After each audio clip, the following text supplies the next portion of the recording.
నమస్తే, నేను మీ మధు. రాజాసాబ్ లాంటి సినిమాలను ప్రభాస్ చూస్ చేసుకుని ఉండకూడదు. మారుతి ప్రభాస్ని ఎలా చూపించాలో అలా చూపించలేదు. ప్రభాస్ తప్పు చేశారు అంటూ ప్రభాస్ ఫ్యాన్స్ అయితే ఫైర్ అవ్వడం జరుగుతుంది.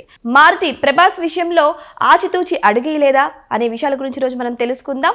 ఈరోజు మనతో పాటు ఉన్నారు సీనియర్ జర్నలిస్ట్ డాక్టర్ దుర్గా వర్ణమాని గారు. వారిని అడిగి మరిన్ని విషయాలను తెలుసుకుందాం. నమస్కారం మేడం. నమస్తే అండి మేడం, ఫ్యాన్స్ అయితే నిజంగా మారుతి మీద ఫైర్ అయిపోతున్నారు. అసలు ప్రభాస్ గారు మారుతిని సెలెక్ట్ చేసుకొని ఉండకూడదు అని అంటున్నారు. మరి ఇదంతా నిజమే అంటారా?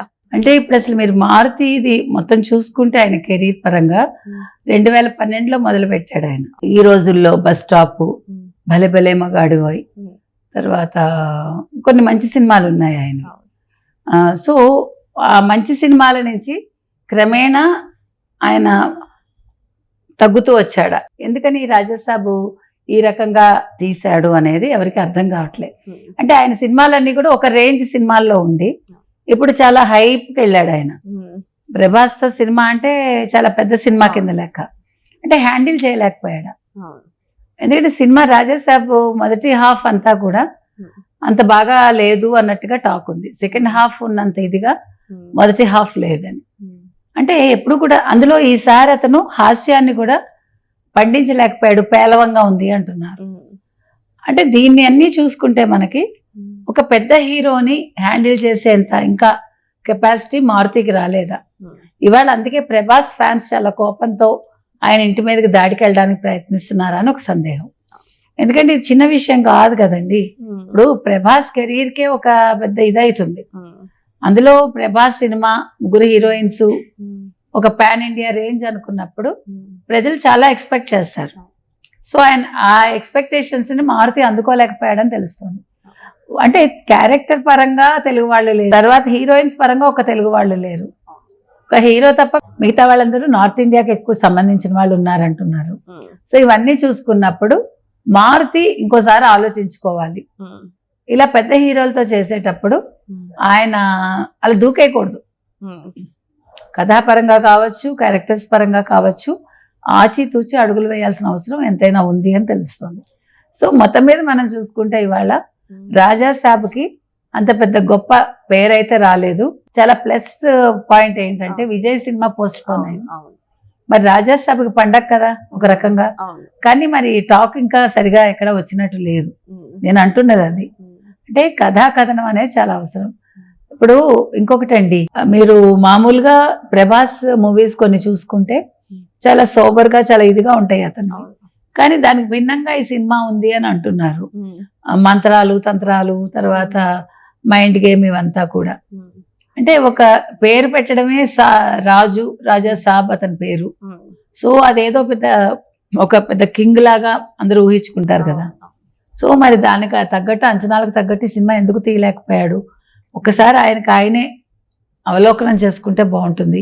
ఎక్కడ నేను తప్పు చేశాను, ఎక్కడ ఒప్పు చేశాను, ఎందుకు నేను ఫ్యాన్స్ని ఆకట్టుకోలేకపోయాను అనేది ఖచ్చితంగా మారుతి ఆలోచించుకోవాలి.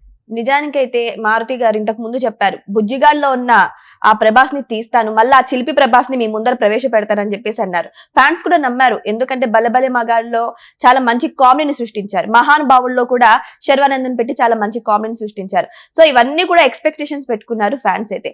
మరి ఇప్పుడు ఇంకొక హీరో మారుతితో చేయాలనుకుంటే, ఈ లెవెల్లో ఉన్న హీరో ఖచ్చితంగా ఆలోచించే అవకాశం అయితే ఉంటుంది కదా మేడం? ఖచ్చితంగా ఉంటుందండి. ఎందుకంటే తొందరపాటు నిర్ణయాలు వద్దు. ఇప్పుడు అతను మంచి ఒక డైరెక్టర్గా, ఒక రైటర్గా, ఒక కథా రచయితగా వచ్చాడు ఆయన. సో ఇంకా మీదట మాత్రం ఆలోచించి తీసుకోవాలి. నన్ను అడిగితే పెద్ద పెద్ద హీరోలతో చేసేటప్పుడు కథ ఒకటే కాదు, సరిపోదు. కథనం చాలా ముఖ్యం. తర్వాత పాటలు కూడా అంత పెద్ద ఇంప్రెసివ్గా లేవని అంటున్నారు. సో ఇవన్నీ కూడా ఎందుకంటే మ్యూజిక్ ఎప్పుడు కూడా ఒక అసెట్, ఆ పాట ఇది సినిమాకి. సో ఆ రకంగా కూడా ఆయన చూసుకుంటే మంచిది. స్క్రీన్ ప్లే పక్కన పెట్టేస్తే కథ విషయంలో కూడా చాలా మైనస్లు ఉన్నాయని చెప్తున్నారు మేడం. అసలు ఈ కథ ప్రభాస్ అన్నకు సూట్ అవ్వాల్సింది కాదు అని చెప్పేసి ఫ్యాన్స్ అయితే గగ్గోలు పెడుతున్నారు. మరి కథ విషయంలో మారుతి ఇన్ని సినిమాలు తీసిన ఎక్స్పీరియన్స్ ఉన్న మారుతి గారు మరి కథ విషయంలో ఎందుకు ఇలా నెగ్లెక్ట్ చేశారంటారు? అది మారుతి ఒక్కడి తప్ప అంటారా మీరు? ఇప్పుడు ప్రభాస్ కూడా ఈ కథ నాకు సూట్ అవుతుందా లేదా అని ఆలోచించుకోవాలిగా. అంటే డైరెక్టర్ పేరు విని కథ ఒప్పుకుంటే ఇలా ఉంటుందా అనేది కూడా వాళ్ళు ఆలోచించుకోవాలి. సో మారుతి కూడా అంటే ఇదైతే చాలా గొప్పగా ఊహించుకుని ఉంటాడు ఆయన కథ పండుతుందని, కానీ తీసుకున్న క్యారెక్టర్స్ కూడా పండాలి కదా. ఒక జరీనా వహాబు, ఒక సంజయ్ దత్తు, మనం భరించలేము అది. ఒకరు బాగా చేస్తే సరిపోదు కదా. ఇప్పుడు మొత్తం పండాలి. జగదేక వీరుడు అతిలోక సుందరి ఉందండి, అవును. అమరీష్ పురి పండింది ఆ క్యారెక్టర్, అవును. అది అందరికీ సూట్ అవ్వదు. నేను అంటున్నది అది. కాబట్టి అది ఆలోచించుకోవాలి. ఆయన తెలుగు కొంచెం హిందీ తెలుగులా ఉన్నా కూడా ఆ సినిమా చాలా పెద్ద హిట్ అయింది. ఆ సినిమా హిట్ అవ్వడానికి అందులో ఉండే మనకి శ్రీదేవి డైలాగ్స్ కావచ్చు, లేకపోతే చిరంజీవి నటన కావచ్చు, అది అందరిని ఆకట్టుకుంది. ఇప్పుడు ఇన్ని సంవత్సరాలైనా మీకు పాటలు ఎంత సూపర్ అసలు. సో ఇన్ని సంవత్సరాలైనా జగదేక వీరుడు అతిలోక సుందరి మీకు పండడానికి అదే కారణం. ఇప్పటికీ జనాలు చూస్తారు. యాక్చువల్గా అవినీతి అనేది దెబ్బ అనేది ఇప్పుడు మన ఈ కాంట్రవర్సీలో మాట్లాడుకుంటే కనుకైతే అది ఒక రకమైన వల్గారిటీనే, కానీ దాన్ని కూడా పాజిటివ్ వేలో తీసుకున్నారు ప్రజలు, అది చెప్తున్నా. కాబట్టి మారుతి మాత్రం ఆలోచించుకోవాలండి. మారుతితో సినిమాలు చేసే పెద్ద హీరోలు కూడా కథ విషయంలో కొంచెం కాంప్రమైజ్ కాకూడదు. సో ఏదేమైనా సరే మారుతి పెద్ద డైరెక్టరే కావచ్చు, సో కథ విషయంలో ఇంకొంచెం జాగ్రత్తలు తీసుకుంటే ఫ్యాన్స్ కూడా నిజంగానే హ్యాపీగా ఫుల్ గా ఆ మూవీ చూసేవారని చెబుతున్నారు. మరి ప్రభాస్ గారు కూడా ఒకసారి ఆలోచించుకుంటే బాగుంది ఈ మూవీ తీసేటప్పుడు అని కూడా అంటున్నారు. మరి వెయిట్ చేసి చూద్దాం మూవీ ఎంతవరకు దారి తీస్తుందా అని. Thank you so much. Thank you.